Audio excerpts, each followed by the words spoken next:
네, 지금부터 오늘장 랭킹 5 시작해 보도록 하겠습니다.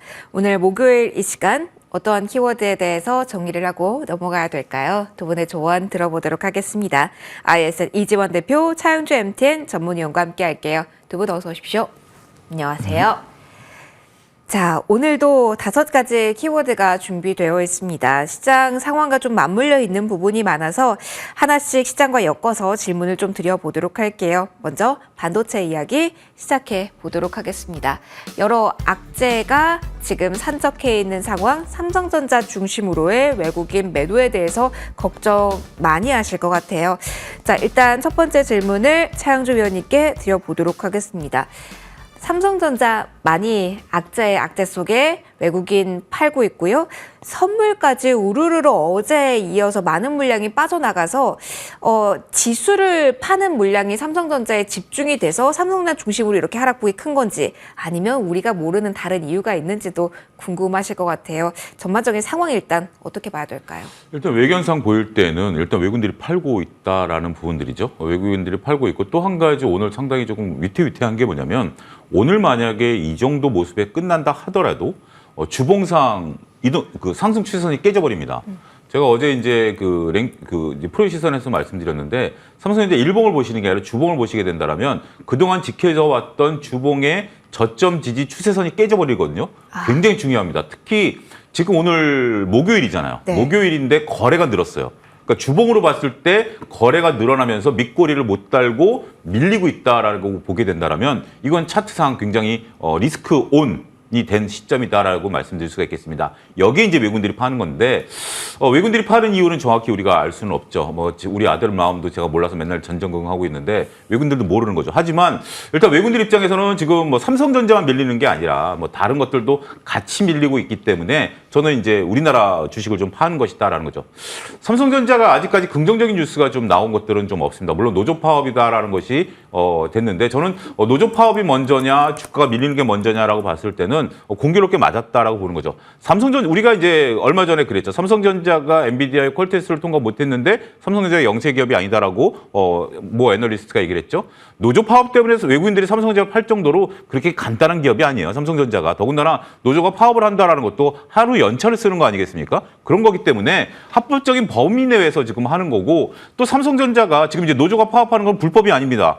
지금까지 지금 하고 있는 것은 여러분들 언론사를 보시면 노조가 파업이라는 것은 노조가 갖고 있는 합법적인 범위 내에서 하면 그거는 정당한 파업이에요. 근데 그 빌미를 누가 줬다? 삼성전자가 준 거 아니겠습니까? 삼성전자가 노조가 파업할 수 있는 여건을 다 마련해 줬다라는 측면에서 보면 이건 경영진에 있어서의 또 어떤 문제죠. 경영진이 혼자 회사를 이끌어갈 수는 없습니다. 분명히 법이 있는 거고 법 테두리 내에서 해야지 여기서 불법을 했다라면 당연히 노조가 잘못한 거지만 아직까지는 누구 잘잘못이라고 얘기하기는 어려워요. 그렇게 입장에서 보게 된다라면 삼성전자가 더군다나 이제 퀄테스트를 통과 못하고 있는 상황이고 여러 가지 부분에 있어서 아직 긍정적인 뉴스가 안 나오다 보니까 시장의 변동성은 좀 얼마 전부터 시작이 됐죠. 시장의 변동성이 시작된 상태에서 일단 여러 가지 부분에 있어서 우리나라의 리스크 온 상태 여기서 이제 삼성전자 차트가 깨졌다라고 본다라면 저는 외부적인 변수보다는 기술적 부분과 외국인들이 우리나라 항공모를 좀 팔고 있다라는 측면에 있어서의 리스크 관리가 좀 필요하다. 그렇다고 해서 지금 노조 파업이 끝났다고 해서 주가가 올라간다 그러니까 제가 왜 노조 얘기를 하냐면 저는 어느 편을 드는 것도 아닙니다. 왜냐하면 우리가 노조 때문에 이게 밀린다라고 하면 노조 파업이 끝나면 주가가 올라가야 된다라는 논리적인 명제가 형성이 돼야 되는데 지금 이 상태라면 노조 파업이 지금 오늘 당장 끝났다고 해서 주가가 올라갈까요? 저는 그렇게 보지 않습니다. 그렇기 때문에 우리가 명확한 근거와 이유를 가지고 주시장을 봐야지 외부적인 어떤 뉴스에 따라서 흔들리게 된다라면 그거는 그냥 단순한 설명에 그칠 수밖에 없다 이렇게 말씀드리겠습니다. 그러면 하나 더 궁금해요. 지금 대형주가 일제히 더 빠지는 모습 가운데 삼성전자, SK 하이닉스를 봐야 되는지 아니면은 전부 다 반도체 쪽에서 하락폭이 커지는 쪽이 있잖아요. 그것까지 같이 묶어서 반도체가 쉬어갈 가능성에 조금 더 포커싱을 맞추고 전략을 짜야 되는지. 일단 지금 저는 이렇게 봐야 될 것 같아요. 지금 강한 바람이 증시에 지금 몰아치고 있다라는 겁니다. 그래서 이 강한 바람에 세게 흔들리는 게가 있고 천천히까지 좀 이렇게 흔들리는 게 있죠.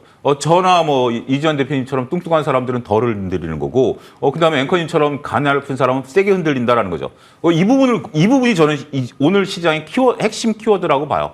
오늘 시장에서 크게 밀리는 것들은 전반적으로 봤을 때 이게 뿌리가 깊지 않습니다. 그렇기 때문에 이런 것들은 리스크 관리를 해야 되고 상대적으로 오늘 강하다. 뭐가 강하죠? 하이닉스가 오늘 2% 밀린 게 상대적으로 퍼센테이지는 많아 보여도 삼성전자와 하이닉스 빠진 거 보면 하이닉스는 애게 빠진 거고 삼성전자는 많이 빠진 거죠. 오늘 삼성전자가 1% 빠진다 하더라도 그러면 하이닉스가 뿌리가 굳건하다라고 볼 수 있겠죠. 더군다나 오늘 하이닉스 향 밑에 있는 한미반도체라든지 이스페타시스는 그렇게 크진 않죠. 하지만 그 외에 반도체 관련주들은 크게 흔들린다라고 봤을 때는 여전히 우리가 이렇게 흔들릴 때 바람을 견뎌낼 수 있는 그 체력을 갖고 있는 거, 그 체력이 저처럼 몸무게일 수도 있고 실적일 수도 있겠죠. 그런 것들이 이렇게 흔들릴 때는 오히려 도움이 된다. 이렇게 정리를 해드리겠고 여전히 HBM 관련해서는 오늘도 뭐 계속 얘기가 나왔잖아요. HBM 뭐 목구에서 난리다라는 거기 때문에 그 부분에 주력을 좀 해야 되지 않을까 싶습니다. 오히려 뭐 태풍이 와도 단단한 뿌리를 가진 든든한 종목으로 봐야 된다라는 조언이었습니다. 오늘 특히 까다로운 목요일장에 정말 든든한 두 분과 저희 함께 하고 있습니다. 자, 그래서 계속 이야기 이어가 보도록 하죠. 이주환 대표님의 시선도 듣고 싶습니다. 오늘은 반도체도 반도체인데 그러면서 시장에 대한 뷰를 어떻게 가지고 계신지 최대한 많은 의견을 전달드리는 게 맞을 것 같아서 이주환 대표님께도 큰 테두리 좀 질문을 드릴게요. 무언가 액션이 필요한 위치는 어느 정도인지, 지금 요인에서 가장 리스크 요인은 무엇인지, 아니면 걱정할 필요가 없는지, 어떤 뷰신지 먼저 여쭤볼게요. 일단 이제 이번 조정이 보면 외국인들의 수급이 아마 제일 궁금하실 것 같은데 외국인들이 왜 이렇게 매도를 하냐라는 부분은 일단 우리 시장 내부적인 영향보다는 미국 증시 영향이 좀 크다라고 보여집니다. 그러니까 미국 증시가 다우 지수가 4만을 찍었고 나스닥 지수가 17,000을 찍었는데 신고가죠. 신고가인데 이 신고가라는 부분이 우리가 코로나19 이후에 코로나 때 고점을 넘어서면서 사상 최고치 이제 가격을 경신을 했죠. 그러면 사실 다우 지수가 4만을 찍었다라는 부분은 충분히 차익 매물이 나올 수 있는 상황입니다. 그러니까 외국인들은 이미 다우 지수가 상승하는 구간에서도 이런 부분에 대해서 수급적으로 충분히 대비하는 모습을 좀 보였죠. 하지만 이제 미국 증시를 보면 다우 지수가 조정을 받는데 나스닥 지수 조정폭은 상대적으로 훨씬 덜 합니다. 그러니까 하락폭이 좀 적죠. 근데 사실 여기서 우리가 좀 주목해야 될 부분은 다우 지수보다는 만약에 나스닥 지수가 조정을 받게 되면 그거는 좀 큰 폭의 조정일 수 있습니다. 그러니까 오히려 다우 지수 조정이 온다라고 하면 어느 정도 조정은 조정으로 그냥 받아들이면 됩니다. 그러니까 외국인들은 지금 현재 그 흐름을 보면 여기 신고가에 대한 조정을 염두에 두면서 가장 크게 대응하는 게 선물 매도죠. 그러니까 선물을 매도해서 어느 정도 해지를 해야 된다는 생각을 가지지만 생각보다 주식 매도량이 그렇게 많았던 건 아닙니다. 그러니까 이번에 최근에 가장 큰 물량이 초래가 되긴 했지만 매집했던 양에 비해서 초래되는 양으로 본다면 오히려 선물 매도로 해치를 더 많이 하는 경향이 지금 짙어 보입니다. 그러니까 보통 외국인들이 현물을 매도하는 것과 선물을 매도하는 것은 차이가 있죠. 그러니까 선물을 매도하는 것은 조정에 대한 해지 정도고 주식을 내다 팔아서 본격적으로 나가면 그 이제 추세 전환이 되죠. 그러니까 그 관점을 보면 조정은 조정이다라고 받아들이는 게 일단 첫 번째 전제가 되어야 될 것 같고, 다만 이제 여기서 미국 증시를 보면 반도체에 이제 오히려 더 매기가 집중이 되고 있죠. 그러니까 조정을 받는 종목에서 주도주와 비주도주 간의 차별 현상이 오는데, 이거는 그 조정을 받는 가운데에서도 주도 섹터의 가격을 유지하겠다는 의지가 상당히 이제 크게 보이죠. 그러니까 상대적으로 우리도 지금 SK 하이닉스가 오늘은 조정을 받지만 절대적인 가격으로 본다면 SK 하이닉스가 거의 20만 원 근처, 19만 8천 원 정도 유지하고 있기 때문에 좀 전에 소장님 말씀하신 것처럼 그렇게 큰 조정은 아닙니다. 그러니까 우리가 하이닉스가 지금까지 상승했던 부분을 본다면 충분히 감내할 수 있죠. 그러니까 문제는 삼성전자인데, 삼성전자는 우리가 이제 좀 다층적인 시각으로 볼 필요가 있습니다. 그러니까 단순하게 HBM 반도체에서 HBM3가 엔비디아에 납품이 안 됐기 때문에 이렇게 빠진다라고 보기는 좀 어렵습니다. 그렇게 따지면 지금 마이크론 테크놀로지는 오히려 HBM 셰어가 2년 전보다 오히려 5%가 절반으로 줄어들었죠. 그런데 지금 주가는 생각보다 공허하긴 합니다. 그러니까 이유가 HBM 반도체에 대한 모멘텀도 물론 있고, 특히 D램 사이클에 대한 부분도 분명히 있습니다. 그렇게 따지면 삼성전자가 마이크론 테크놀로지보다 못하다? 이렇게 예측하기는 사실 어렵습니다. 그러면 삼성전자는 물론 HBM3가 엔비디아에 공급된다라는 뉴스가 나오면 이제 그때 하루에 뭐 10%도 올라갈 수 있죠. 그러니까 그게 이제 반전의 계기가 될 텐데, 그 전까지 이렇게 주가가 수급적으로 눌리는 거는 일단 우리가 수급적인 자체적인 측면도 생각을 해봐야 됩니다. 특히 이제 외국인들 입장에서는 지금 공매도가 안 되기 때문에 지수에 대한 대비는 선물을 매도하거나 삼성전자를 매도하거나 크게 쓸 수 있는 카드가 몇 개 없습니다. 그러면 삼성전자를 계속해서 매도하면서 지수 등락을 조절할 수밖에 없는 상황이기 때문에 단기적으로는 삼성전자가 좀 억울하겠지만 이런 지수 조절용으로 들어오는 물량이 상당히 많이 있습니다. 그러니까 이거를 좀 감안을 해야 되고 그렇다면 삼성전자의 조정은 지금 단기적으로는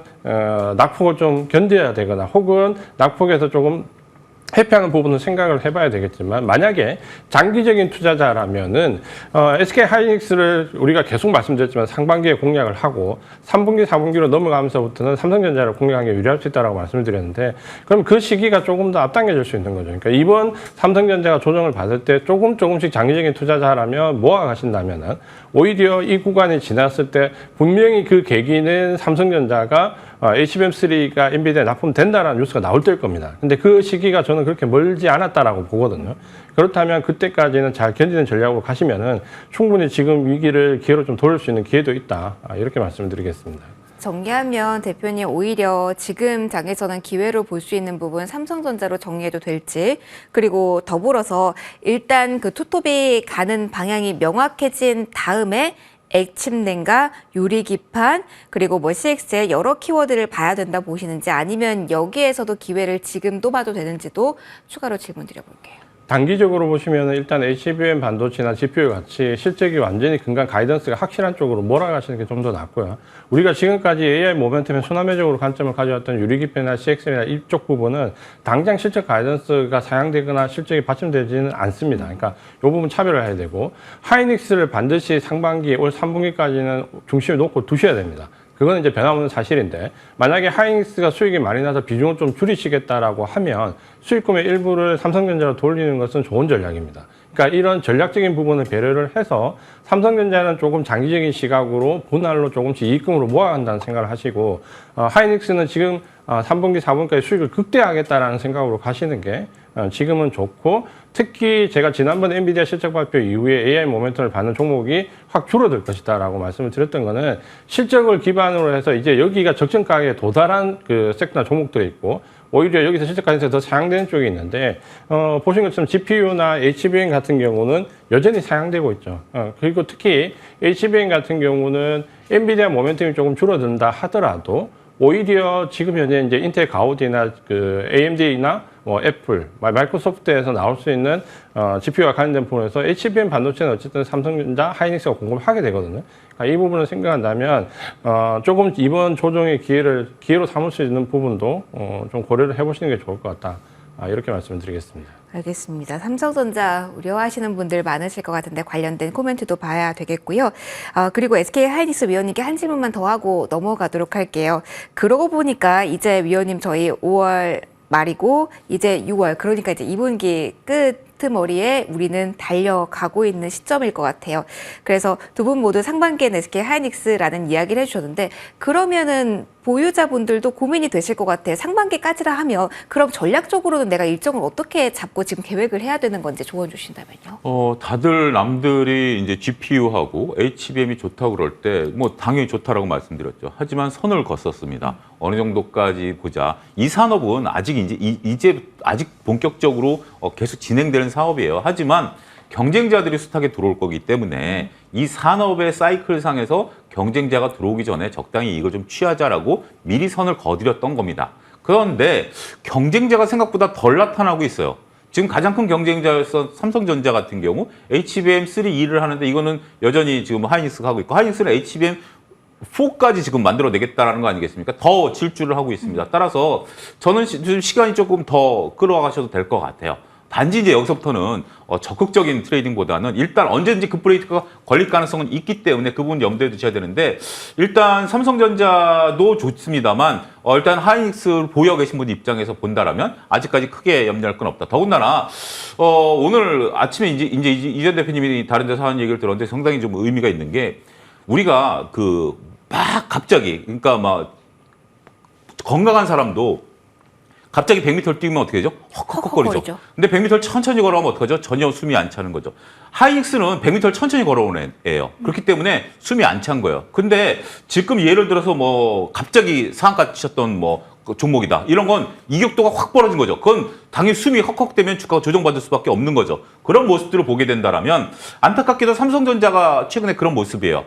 갑자기 확 올라갔다 확 떨어진 거죠. 이거는 숨이 찼다 떨어진 거기 때문에 이 올라간 게 정상이 아니라 원래 추세가 정상이다라고 봐야 되겠죠. 하지만 하이닉스는 추세적으로 천천히 걸어가고 있는 거기 때문에 특별하게 하이닉스가 꺾였다라고 한다면 그때는 저는 우리 주식시장이 한번 크게 쉬어갈 가능성이 있다라고 봐요. 그런 리스크는 있긴 합니다만 지금 하이닉스를 걱정할 단계는 아니다.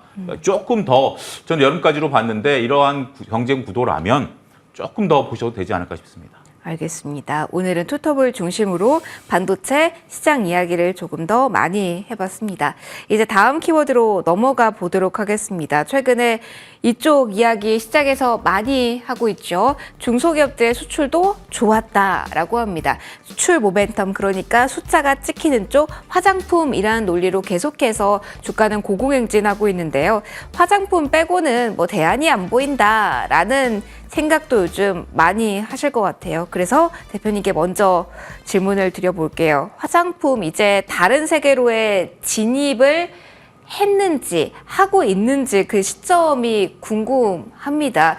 계속해서 보유자분들도 고민이 되실 것 같고, 그리고 반도체가 이렇게 움직인다면 화장품 더욱더 몰리지 않을까라고 신규 매수도 생각하시는 분도 계실 것 같아요. 중국 모멘텀도 지금 커진 상황이잖아요. 어떠한 시선으로 지금 볼 수 있을까요? 화장품은 괜찮다라는 얘기를 여러 번 드렸는데 네. 중간에 이제 제가 언급을 안 했던 시기가 있었습니다. 그러니까 이게 상당히 올 한 해 미국과 디커플링에서 가장 드라마틱했던 섹터가 바로 이 화장품 섹터입니다. 그러니까 올 1월 달에 우리 화장품 시장이 반등을 하기 시작했던 거는 사실 미국 영향이 컸습니다. 그때 이제 에스티 로더가 올 1월, 2월 넘어가는 그 시기에 레포트가 쏟아지면서 화장품이 바닥이다라는 레포트가 미국에서 쏟아졌죠. 그러면서 에스티 로드가 급등하기 시작했고 덩달아 우리 LG생활건강이나 아모레퍼시픽의 상승을 전환했습니다. 그러니까 외국인 수급의 열세였죠. 근데 이게 이제 중간에 좀 어떤 디커플링이 보였냐면 에스티 로드는 중간에 다시 1분기 실적이 약화되면서 크게 꺾이면서 오히려 이제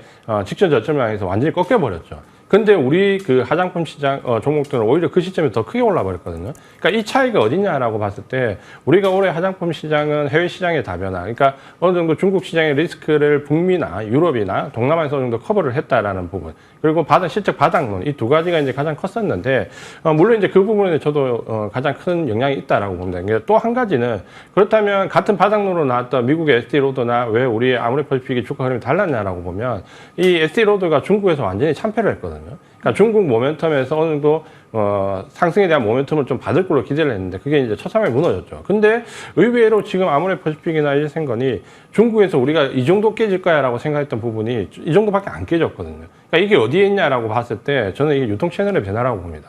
그러니까 이전에 LG생활건강이나 아모레퍼시픽이 독자적으로 우리로 치면 뭐 올리브영 같은 이런 오프라인 매장을 통해서 대도시나 중소도시에 직접적인 오프라인 유통망을 구축하려고 했다가 실패를 했거든요. 그러니까 최근에 매출이 중국 쪽에서 조금 살아났던 부분은 중국의 온라인 온라인 커머셜을 통해서 간접 판매를 시작한 것이 주요를 했다라고 보여지고, 그러면서 직접 판매에 대한 부담은 줄어들었고 중국의 애국 소비를 조금 비껴갈 수 있는 상황을 좀 만들 수 있는 계기가 됐기 때문에 결정적으로 북미 매출이나 유럽 매출이 늘어난 건 맞지만 중국에서 생각했던 것보다 이 유통 채널의 변화로 덜 깨졌던 부분도 실적에 상당한 차이점이 있었다. 그래서 지금은 예상했던 것보다 물론 당연히 실적이 잘 나왔고요.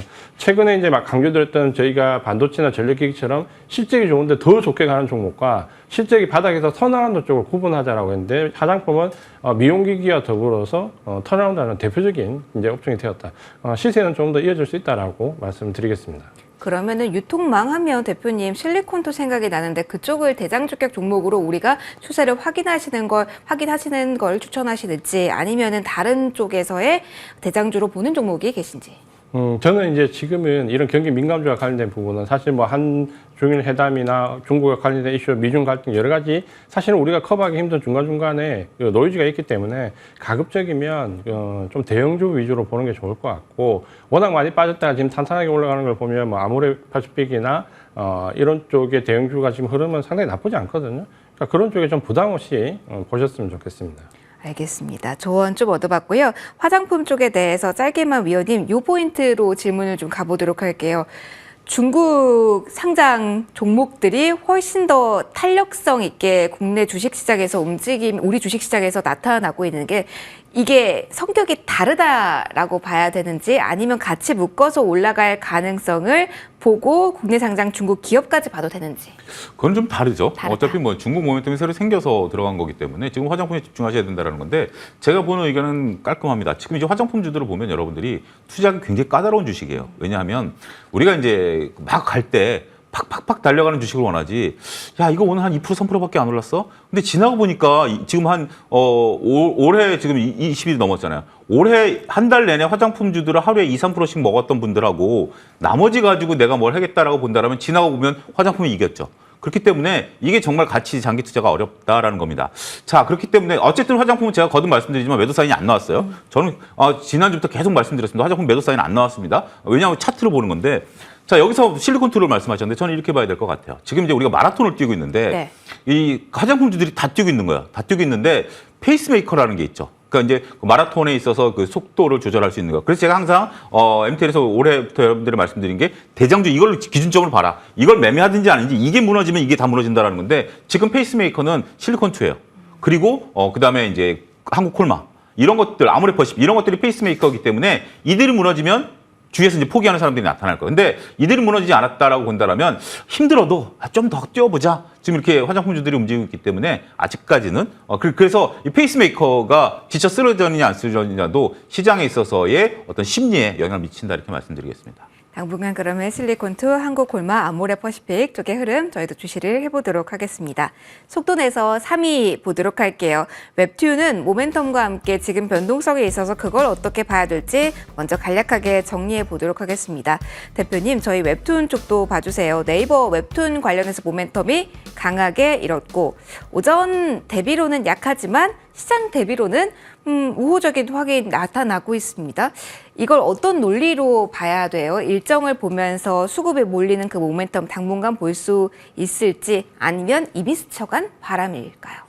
웹툰은 사실 이제 기대감이 이거보다는 더 컸습니다. 네. 그러니까 웹툰은 사실 우리가 K라는 그 섹터를 보실 때 K 웹툰이 사실 저는 올해 상당한 이제 그 바람을 불러일으킬 가능성이 좀 높았고 거기는 이제 네이버 웹툰이 있었죠. 그리고 네이버 웹툰의 상장이 예정돼 있다라는 부분이 있었고 우리가 네이버가 카카오와 차별하는 부분에서 공을 들였던 특히 이 웹툰과 관련된 부분은 네이버가 북미 쪽에 진출을 하고 북미에서 관련되어 있는 웹툰 업체라든지 혹은 그 온라인 그 소설 같은 이런 업체들을 2, 3위 업체들을 인수할 때 상당히 부정적인 시각이 많았는데 그게 이제 네이버 웹툰으로 통일화되면서 이제 상장까지 직전까지 왔기 때문에 상당한 붐이 불러 일으켜졌고 또 하나는 이제 그 카카오죠. 카카오가 일본에서 지금 인수했던 인수 때문에 참여했던 부분에서 지금 피코마 매출이 올 1월 그 상반기 1분기를 넘어가면서 처음으로 1조 원을 넘어섰거든요. 그러니까 이런 부분들이 상당히 장밋빛으로 이제 K 웹툰에 대한 기대감을 높였는데 네이버는 지금 네이버 웹툰 상장 전에 있던 네이버 자체의 지금 현재 구조적인 부분 때문에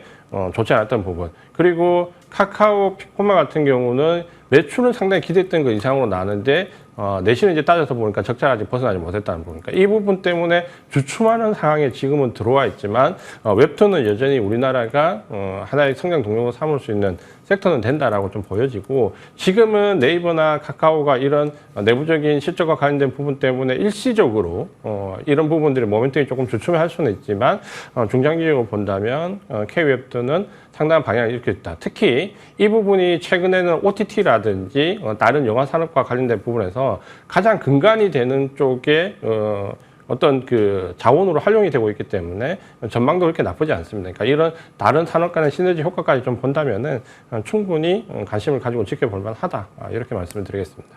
여전히 이슈의 무게감이 있기 때문에 체크를 해보자라는 관점이었습니다. 속도를 조금 내서 2위도 확인을 해보도록 하겠습니다. 어떤 관점으로 봐야 될까요? 오늘 전반적으로 좀 조정폭이 있기는 한데 오히려 기회일 수도 있을까요?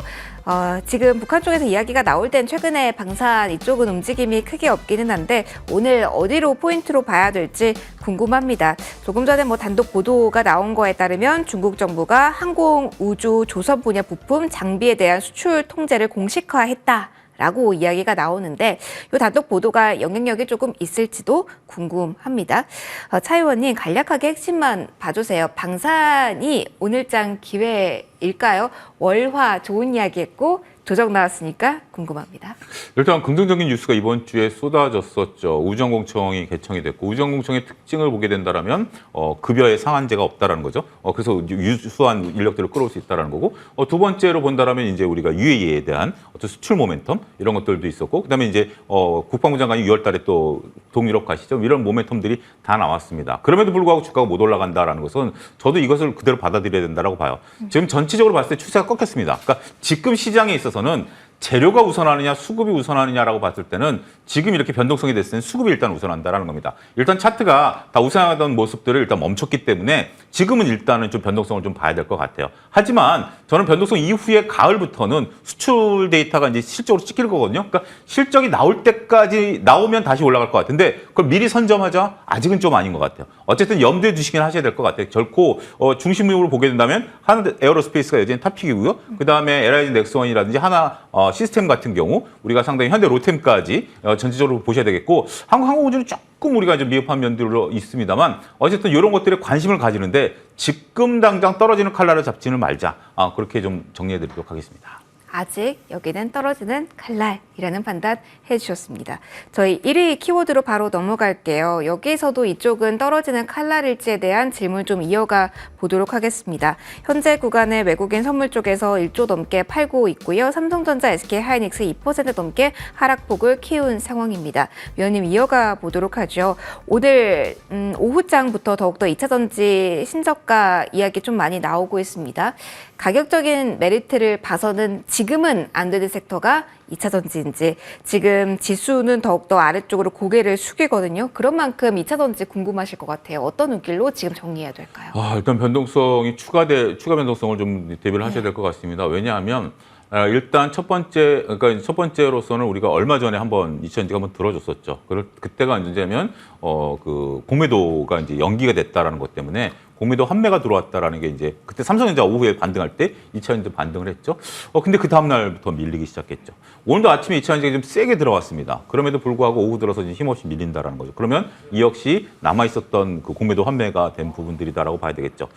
LG화학이랑 LG엔솔 같은 경우가 이렇게 크게 떨어지고 있는 것들 우리가 보게 된다라면 오히려 에코프로보다 LG화학, LG엔솔이 떨어지는 것이 저는 더 심각하게 될 것 같아요. 왜냐하면 기관 입장에서 보면 로스컷에 걸릴 가능성이 있습니다. 아하. 그러니까 이제 공매도가 시작되는 게 아니라 기관 입장에서는 에코프로도 갖고 있고 LG화학, LG엔솔이 갖고 있습니다만 특히 LG엔솔 같은 경우는 지수와 연계돼 있는 물량들이 많을 거예요. 그래서 펀드에 편입을 됐을 거예요. 그러니까 LG엔솔 상장됐을 때 우리가 이제 기관들이 무차별적으로 지수와 연동하기 위해서 샀다는 거 아니겠습니까? 근데 우리 이전 대표님도 운영해 보셔서 아시겠습니다만 운영하는 사람들이 있으면 규칙이 있어요. 로스컷이라는 규칙은 몇 프로 이상 빠지면 무조건 팔아야 됩니다. 그게 제일 무서운 거예요.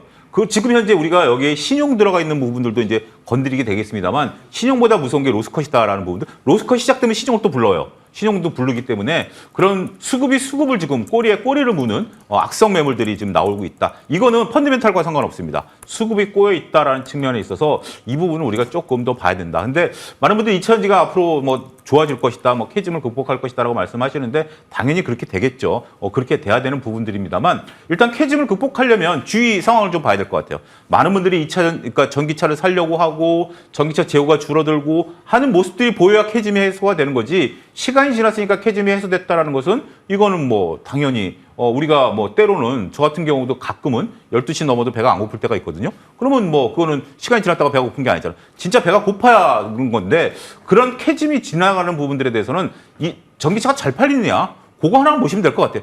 많은 일부 유튜버들께서 캐즘은 곧 사라질 것이다라고 얘기하는데 그것을 볼 수 있는 게 판매량이거든요. 그런 부분들 때까지는 그리고 또 한 가지 우리가 좀 봐야 되는 게 의외로 그러니까 지금 이걸 갖고 계신 분들 입장에서 본다라면 많은 분들이 싫어하니까 지금이 오히려 역발상 기회가 아니냐 이렇게 생각하실 수 있는데 역발상이라는 것은 계속해서 그 생각을 이번 달 내내 하셨다라면 이번 달 내내 떨어졌죠. 그건 역발상이 아니죠. 그건 자기만의 생각일 뿐입니다. 정확히 이게 들어줄 때는 거래량이 폭발합니다. 그때 거래량 폭발하면 조금 더 주더라도 그때가 사셔야지 지금 밀리니까 이 정도면 됐다라고 사셨다라는 것은 스스로가 오히려 조금 발목을 잡을 수도 있다. 이렇게 조금 말씀드리겠습니다. 좀 여유를 가지실 필요는 있다라고 봐요. 힘든 싸움은 하지 말자. 그렇죠. 라는. 근데 뭐 우리가 이 산업이라는 게 결국은 개화될 거기 때문에 그 부분에 대한 것들이 좀 늦어지는 부분이다라는 건데 이렇게 서두르실 필요는 없다라고 봐요. 알겠습니다. 2차 전지 오늘 궁금하실 것 같아서 관련된 이야기 좀 들어봤고요. 저희 이지환 대표님 오늘 원픽도 가져오셨고 마침 저희 SK 하이닉스가 지금 조금 더 이슈가 있는데 빠지고 있어서 이지환 대표님과 AS 겸해서 의견 듣고 그리고 원픽 이어서 들어보도록 하겠습니다. SK 하이닉스 쪽에서 추가적으로 이야기가 나왔어요. HBM에 관련해서 내년도 계획 논의 중이다. 신제품 출시 당겨졌다라는 이야기가 나오고는 있는데 장중 저점이라서요. 이지환 대표님 저희 일찌감치 좋은 구간에서 제시를 해주셔서 수익 많이 본 구간 그리고 또 한 번 23만 원을 향해 달려가고 있는 구간인데 그 시점에서 한번 오늘자리는 점검을 좀 해주시면 따로 좋을 것 같아요. 이건 어떻게 봐야 될까요? 오늘 이제 가격적으로 많이 빠지죠. 가격적으로 좀 많이 빠지는데 전반적으로 대형주 빠지고 코스닥이 덜 빠진다라는 것은 지금 현재 그 코스피에서 빠지는 거는 선물 매도, 외국인들 선물 매도에 따라서 프로그램 매도 물량이 많거든요. 이런 매도에는 동참을 안 하시는 게 좋습니다. 그러니까 SK 하이닉스는 오늘 기술적으로 보면 거래량이 평소에 절반도 안 되죠. 그러니까 절반도 안 되는 물량으로 빠지는 거는 차익 매물이 아니다라는 거죠. 예를 들어서 이 고점에서 정말 거래량이 크게 터지면서 외국인들을 매도한다. 그러면 같이 매도에 동참해야 됩니다. 근데 평소 거래량이 절반도 되지 않고 프로그램 매도 물량이 내려간다. 여기는 장기 투자자들이 크게 반응할 자리가 아니다라고 먼저 전제를 말씀을 드리고 SK 하이닉스는 조금 더 긴 호흡으로 보셨으면 좋겠다라고 말씀을 드리겠습니다. 알겠습니다. 깔끔하게 안심시켜 주셨어요.